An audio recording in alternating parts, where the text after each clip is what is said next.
भी फ्रेंड्स को मेरा प्यार भरा नमस्कार।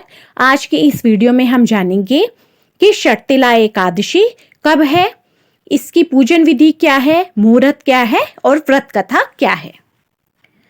हिंदू पंचांग के अनुसार हर माह के कृष्ण और शुक्ल पक्ष की एकादशी का व्रत रखा जाता है।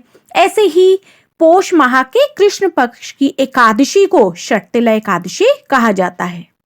इस एकादशी को माघ कृष्ण एकादशी, तिलदा एकादशी या सत्तिला एकादशी भी कहा जाता है। इस दिन भगवान विष्णु की विधिवत पूजा करने से, व्रत रखने से सबकी मनोकामनाएं पूर्ण होती है और व्यक्ति के हर तरीकों के कष्टों से निजात मिल जाती है और हर मनोकामना पूर्ण हो जाती है। इस दिन तिल का इस्तेमाल करना शुभ माना जाता है। अब हम जानेंगे षटतिला एकादशी की तिथि और शुभ मुहूर्त। हिंदू पंचांग के अनुसार माघ मास के कृष्ण पक्ष की एकादशी तिथि 5 जनवरी को शाम 5:24 पर आरंभ होगी और 6 जनवरी को शाम 4:07 पर समाप्त होगी।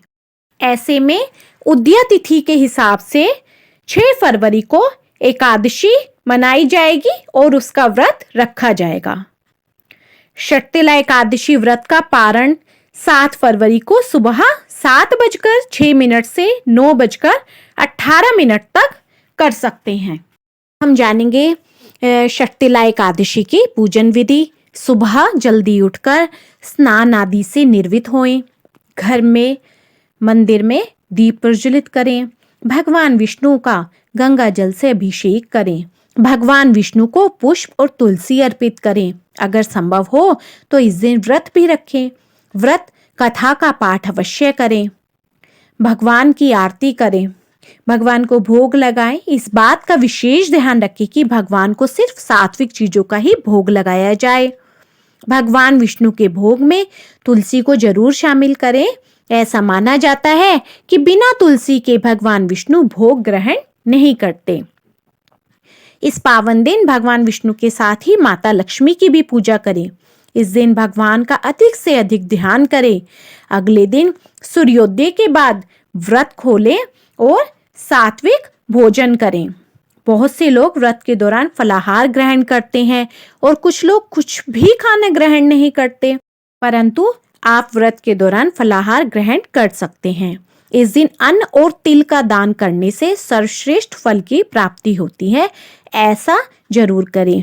इस दिन तिल का उपयोग 6 तरीकों से करना चाहिए। तिल स्नान, तिल की उपटन, तिलोदक, तिल का हवन, तिल का भोजन और तिल का दान। अब हम करेंगे एकादशी व्रत कथा। तो बोलो विष्णु भगवान की जय, माता लक्ष्मी की जय। एक बार की बात है, मृत्युलोक में एक ब्राह्मणी रहा करती थी। वह हमेशा समय समय पर व्रत किया करती थी। एक बार वह ऐसे ही 1 माह तक व्रत करती रही। इसी तरह 1 माह तक व्रत करने के कारण उसका शरीर बहुत कमजोर हो गया।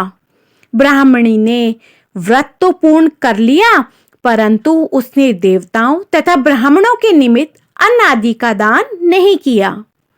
वह हमेशा ऐसा ही करती थी और दान देने से बचा करती थी।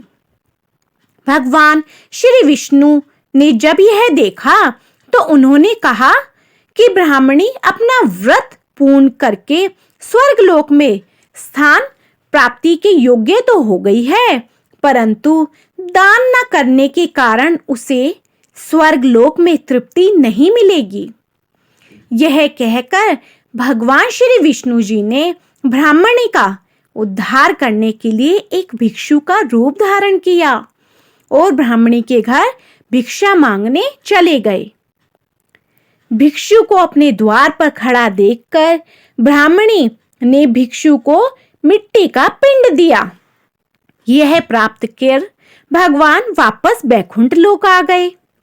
ऐसे ही समय बीतता गया और एक दिन ब्राह्मणी की मृत्यु हो गई और उसने अपने शरीर का त्याग कर दिया। शरीर का त्याग करने के बाद ब्राह्मणी को मिट्टी के पिंड का दान करने के प्रभाव से स्वर्ग लोक में एक आम के वृक्ष के साथ घर की प्राप्ति हुई, परंतु ब्राह्मणी ने घर को अन्य वस्तुओं से खाली पाया। घबराकर ब्राह्मणी ने भगवान श्री विष्णु जी से प्रार्थना की और कहा, हे प्रभु, मैंने अनेक व्रत किए, आपका पूजन किया, परंतु फिर भी मेरा घर वस्तुओं से खाली है। इसका क्या कारण है? श्री विष्णु जी ने कहा, तुमने व्रत तो सच्चे मन से रखे, पर तुमने दान नहीं किया। ऐसा तुम्हारे साथ इसीलिए हुआ है। अब ब्राह्मणी ने इसका उपाय पूछा। तब श्री विष्णु जी ने कहा, तुम अपने घर में जाओ, कुछ समय बाद तुम्हारे घर में देव कन्याएं आएंगी, तब तुम उनसे षटतिला एकादशी व्रत का महत्व और इस व्रत का विधान पूछना। श्री विष्णु जी की बात सुनकर वह अपने घर चली गई। जब देव कन्याएं आई तो ब्राह्मणी ने उनसे पूछा कि आप मुझे षटतिला एकादशी का महत्व बताइए। तब उनमें से एक देव कन्या ने षटतिला एकादशी का बुढ़िया को महत्व बताया। उस ब्राह्मणी ने भी देव कन्याओं के कहे अनुसार षटतिला एकादशी का व्रत किया, दान किया और इसके प्रभाव से उसका घर धन धान्य से भर गया। तो इससे हमें यह शिक्षा मिलती है कि मनुष्य को अज्ञान का त्याग करके षटतिला एकादशी का व्रत करना चाहिए। इस एकादशी का व्रत करने वालों को जन्म जन्म की निरोगता प्राप्त होती है और स्वर्ग की प्राप्ति होती है, मोक्ष की प्राप्ति होती है। इस व्रत के लाभ से मनुष्य के सभी पाप नष्ट हो जाते हैं। तो बोलो विष्णु भगवान की जय, माता लक्ष्मी की जय। आप इस दिन मंत्रों का उच्चारण भी अवश्य कीजिए, जैसे ओम नारायणाय नमः, ओम नमो भगवते वासुदेवाय नमः। तो बोलो विष्णु भगवान की जय। तो फ्रेंड्स, आपको मेरी ये वीडियो पसंद आई हो तो मेरी वीडियो को ज़्यादा से ज़्यादा लाइक, शेयर एंड सब्सक्राइब कीजिए।